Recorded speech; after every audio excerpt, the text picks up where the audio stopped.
Good morning. Good morning.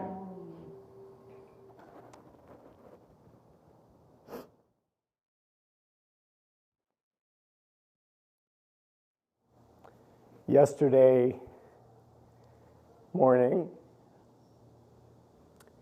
Shinge Roshi said, I'm going to ask you to give a talk.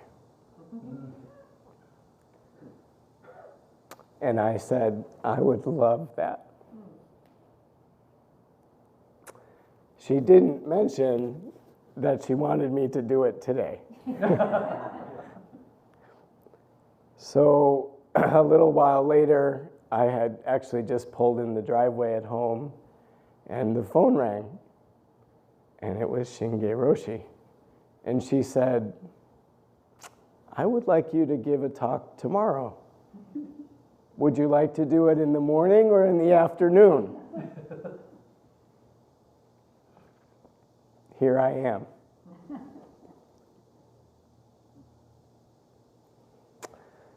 I would like to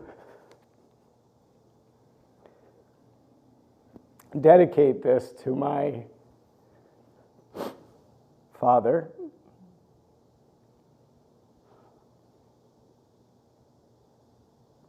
Philip Gordon, who passed away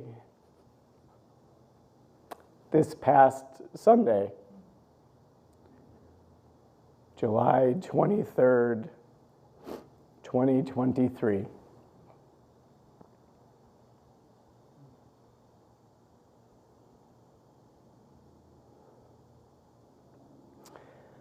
I've obviously, as one does, been doing a lot of reflection. I was with my father until the very end. He wasn't a religious man by any stretch of the imagination. He was raised in a Jewish family, and he was bar mitzvahed, but they didn't practice, other than my grandmother, keeping a kosher home. But he kind of did have a religion of sorts.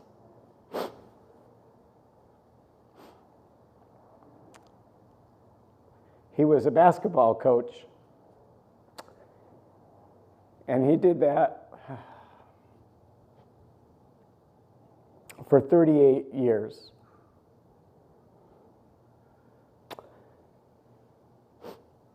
And had lots of success.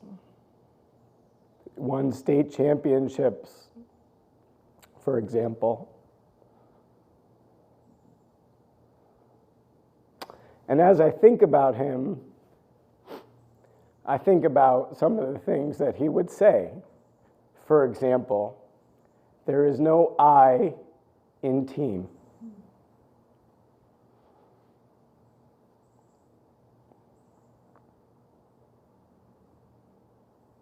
It's a very important lesson. We don't do this. We don't do anything, in fact, by ourselves. In one way or another, there's a team, and we're part of it.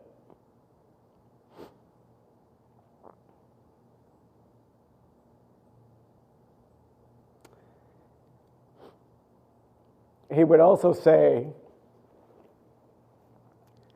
practice makes permanent, not perfect, as you may have heard. Because if we practice incorrectly or insincerely, we just make that permanent. So if you have anger in your heart when you sit on the cushion, that anger will manifest in your life.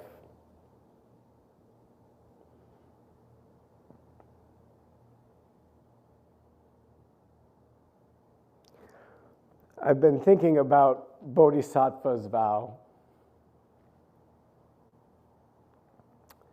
When I, a student of Dharma, look at the real form of the universe, all is the never-failing manifestation of the mysterious truth of Tathagata. In any event, in any moment, and in any place, none can be other than the marvelous revelation of its glorious light. And then we just heard in the Diamond Sutra, this is everywhere, without differentiation or degree.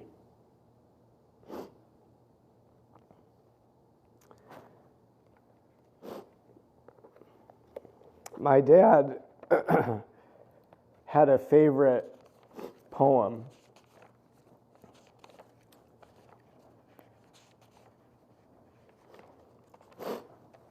This poem is called The Indispensable Man.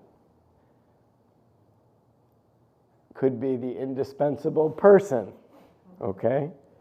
Interestingly, it was written by a woman whose name was Saxon White Kessinger.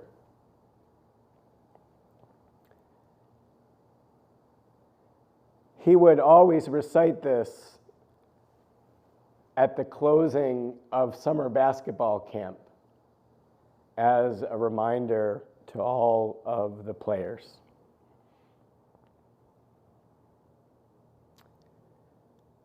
Sometime when you're feeling important, sometime when your ego's in bloom,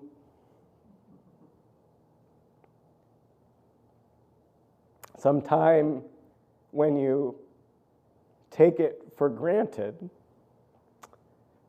you're the best qualified in the room. Sometime when you feel that your going would leave an unfillable hole. Just follow these simple instructions and see how they humble the soul. You take a bucket.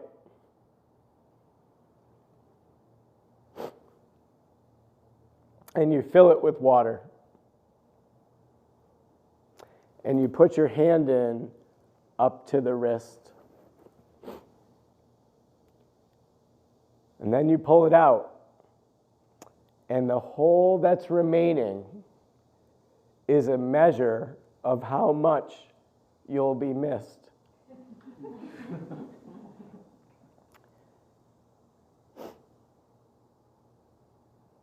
You can splash all you want when you enter. You may stir up the water galore, but wait, and in just 1 minute, it looks just the same as before. The moral of this quaint example is to do just the best that you can. Be proud of yourself, but remember, there is no indispensable man.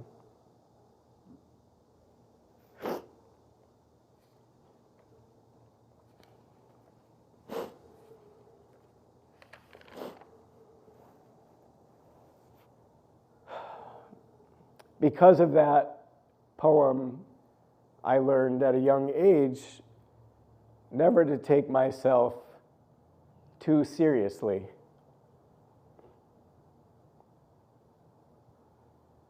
I also learned from him to stand my ground.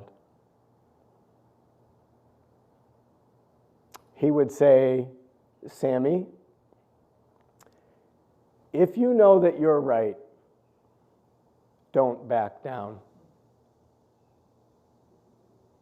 That was usually followed by him chuckling to himself and saying, "That's gotten me in trouble more than a few times."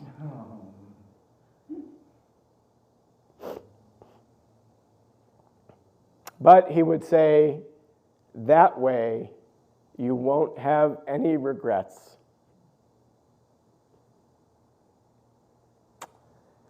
He was born, from my perspective, at a different time. He was 89, so roughly 9 years older than Roshi. It was in the heart of the Great Depression in 1933. His family had humble beginnings. His mother and father were born in what he called the old country. And following World War II, they came to the United States from Lithuania and Poland, escaping persecution by hiding in hay wagons and hay lofts as they made their way across Northern Europe to ultimately come here to America. They were Jewish, and after World War I and leading up to World War II, it wasn't safe. Ultimately, they settled in Syracuse in the 15th Ward. And that's where my grandfather and grandmother met. When my father was little, they lived in a one-room apartment. That was my grandfather, Abe, or Abraham, my grandmother, Gertrude, and his two older sisters, Ruthie and Shirley. Dad would say that in the old country, they told stories of how the streets in America were paved with gold. They weren't. When my father was young, he would sometimes go to work with my grandfather, who sold cattle, and he drove a big truck to move the cattle around. One day, they stopped at a farm, and the farmer, one of the farmers, called my dad a dirty Jew. Well, my grandfather, a dirty Jew. My father, I think, was maybe 7 or 8, young. And in front of him, my grandfather nearly beat that man to death.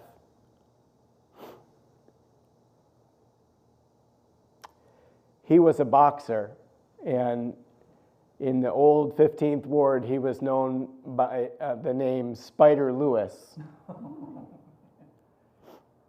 And people knew not to mess with him. I think that's where my dad started to learn this idea of standing your ground, right?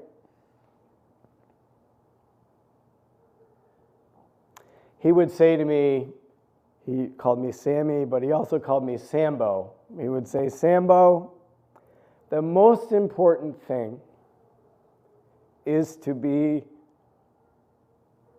a good person. Practice the golden rule and treat others as you want to be treated." And that, of course, meant not tolerating injustice of any kind.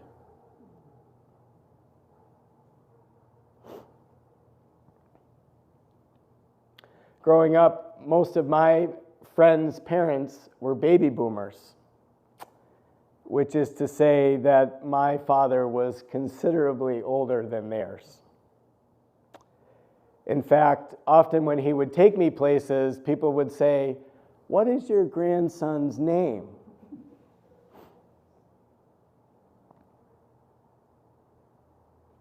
My parents were 13 years apart in age, which in my father's later years came in very handy because my mom was his primary caregiver. He was mostly independent, but if it weren't for my mom, he would have been in a nursing home. To put that age difference in perspective, 13 years. When my father was a freshman in college at St. Lawrence University, my mother was in kindergarten in Canton, which is where St. Lawrence University is. Of course, they didn't meet until much later.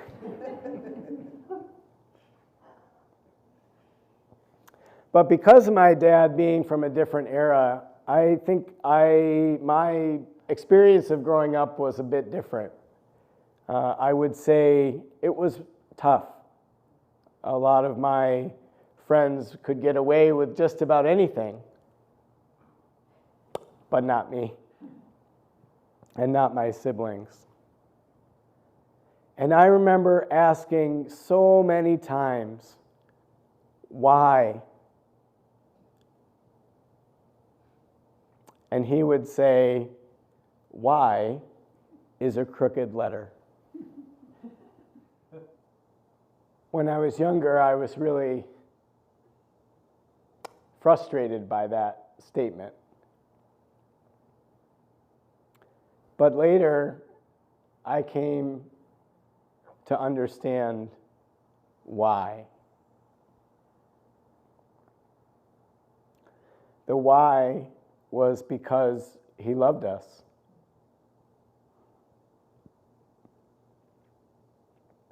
And because there are many potential pitfalls along the journey of life.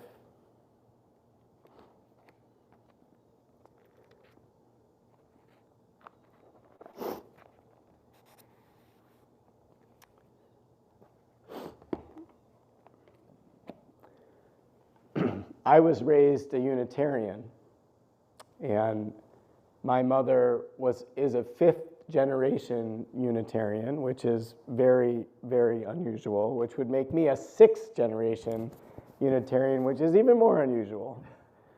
One thing, if you don't know anything about Unitarians, we are raised to explore all faiths,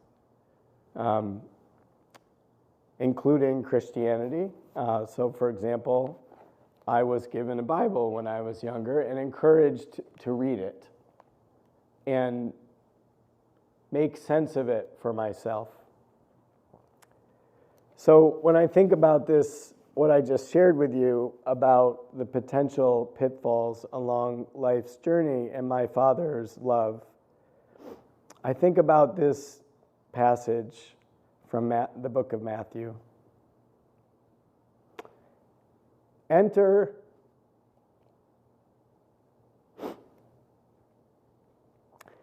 by the narrow gate, for the gate is wide, and the way is easy that leads to destruction, and those who enter it are many. For the gate is narrow, and the way is hard that leads to life, and those who find it are few.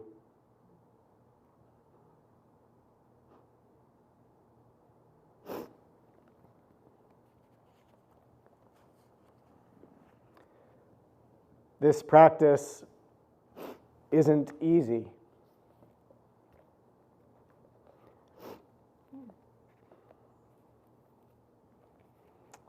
I was looking back on some of my writing, and I found this from 2017. Attending Sesshin is always the same in the beginning. There's a feeling of trepidation. Am I going to be able to do it? What a silly thing.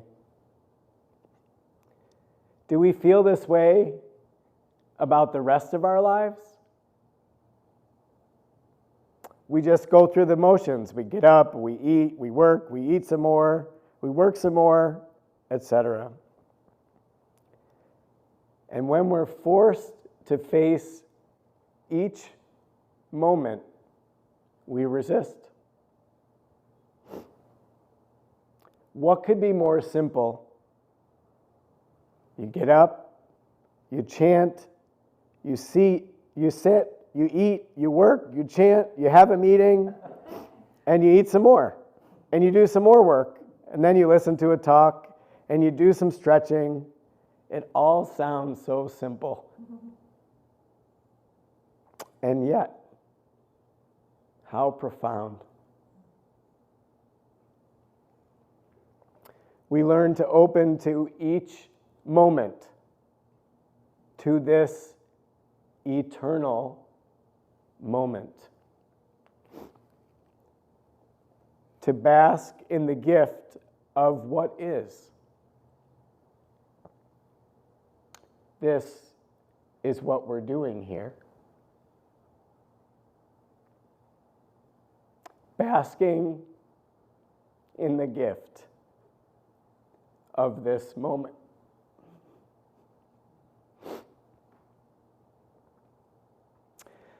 Sesshin is a way of reminding ourselves that this moment is always right here. And it's the only place where we can act. There is no way back and no way to reach forward. Only this moment, infinitely unfolding with outstretched arms.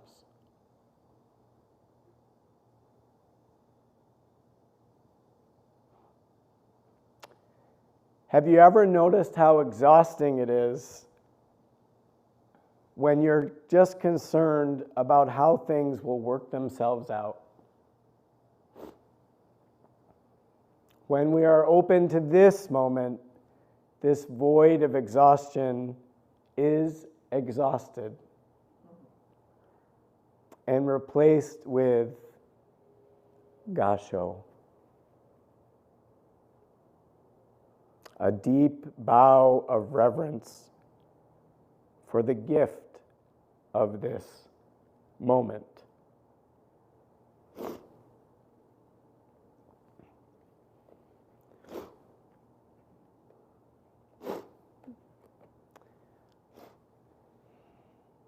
My peers in high school called my dad Physical Phil. And it wasn't because he taught phys ed. It was because he didn't take any BS. I remember one day in particular, my friends came running to find me in the high school in Chittenango, where I grew up. They said, "Sam, come quick, it's your dad." So they brought me to the high school gym, and my father had a student pinned up against the bleachers with his feet dangling off the floor. Turns out that student had told him to go F himself, which was a bad idea. I think for that student's sake, he was lucky my friends came and got me, because I'm not sure my father would have listened to anyone else.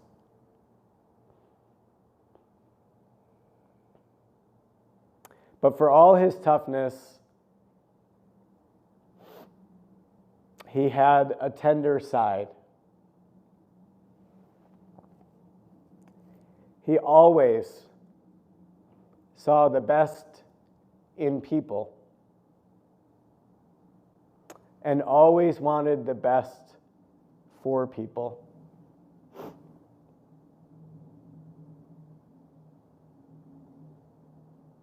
He was always there to lift your head up when your chin was down. And if he thought you were taking a wrong turn, he would let you know.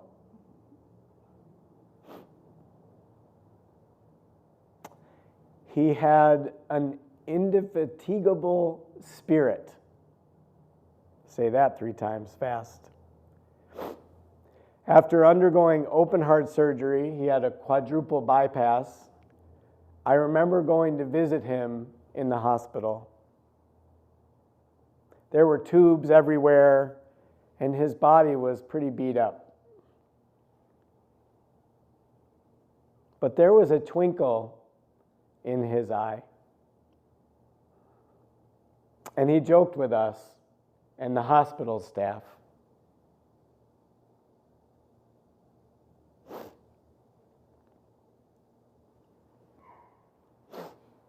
Even at the end, after a particularly bad day, he had appeared near death. Then my mom heard a familiar cry, "Elna, the Yankees are on. I want to watch the game."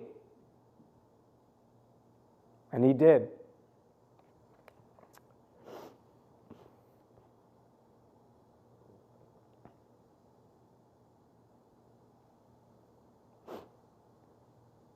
He approached death as he approached life,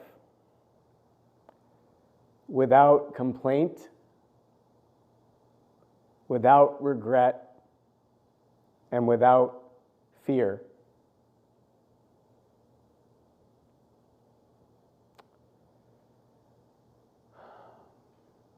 About a week ago, this past Tuesday, he had another bad day. He was very agitated. I was at work. And I raced home to see him.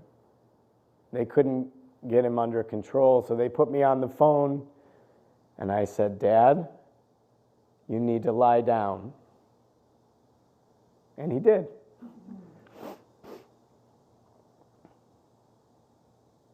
When I got home, I went to his side, and he looked at me and said, "Did you do a good job today?"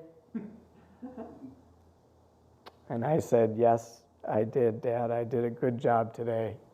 And he said, "That's my boy." And then he looked at me and he said, "I want to go, but I'm not sure if I'm ready."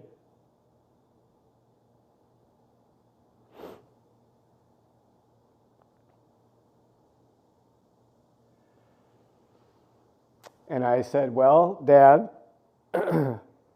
you have always said, when the man upstairs pulls your ticket, it's your time to go."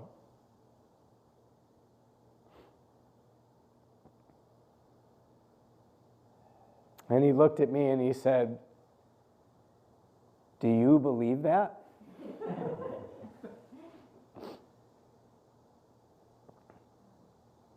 And I said, "Yes. When it's your time, it is your time."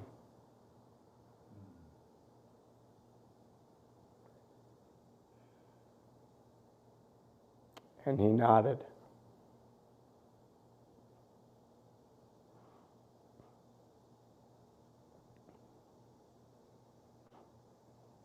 He didn't say much more after that. He could only get a few words out, like, "I love you."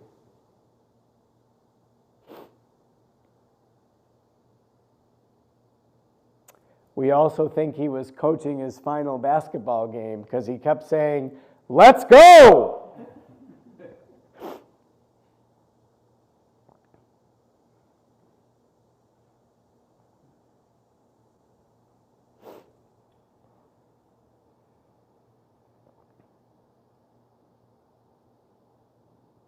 His life ended surrounded by his family, me, my two brothers, my children.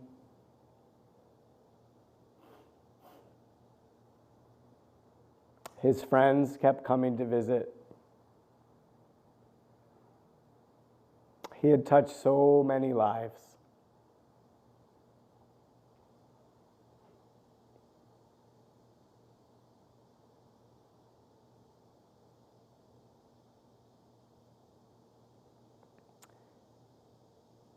Even watching him approach death was an inspiration.